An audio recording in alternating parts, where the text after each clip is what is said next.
বিএনপির কিছু অন্ধভক্ত কলার অবস্থা দেখলে খুব খারাপ লাগে। জামাতের বিরুদ্ধে যেভাবে লাগে মিথ্যা বানোয়ার ডিএনএ জামাত ইসলামের কলঙ্কিত করে ফার্মে সাধ্য মূলত এদিলে হাজারো নিউজ ছড়ার সারা বাংলাদেশ যদি কিন জামাতের বিরুদ্ধে নিউজ দেহেইবান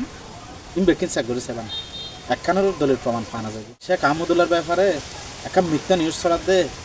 জামাত ইসলামের বুট নদী বললাম নিষেধ করছে শেখ আহমদুল্লাহ এই নিউজটা নাই আধা ঘন্টা ধরে গাড়ি এনে আর্টিভির মধ্যে নিউজটা না পাই কিন্তু এনিলে হাজারো নিউজ আছে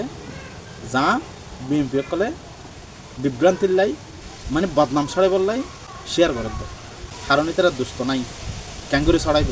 এখন দুষ বলি হয়ে নাই ছড়াতে খরচ এক কুতু আইডি হ্যাক করানোর পরে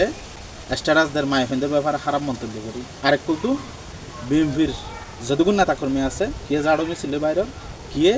নেতাকর্মী যতগুণ আছে বেকুনে ক্যাঙ্গুরের ইয়ান লই এনে প্রতিবাদ জানার ইয়ান দিয়ে এনে মিটিং মিছিলত গার অথচ আইডি হ্যাক করানোর পরেই তারা অথচ ধরে পেলাই তারপরেও চালা যায় ইয়ান দিয়ে এনিলা হাজারো নিউজ আছে আর শিলমর বানাত দিয়ে এক দোয়ানদারের শিলমর বানাত দিয়ে দোয়ানদারের তো দাড়ি টুপি আছে ইয়ান আল্লাহ বলি জামাত বলি হয় চালা দেশ জামাতের শিলমর বানাত বুট চুরি করে বলল অথচ দোয়ানদার এই ভিডিও গানা নিজে চোখে দেখি আল্লাহ রহমতে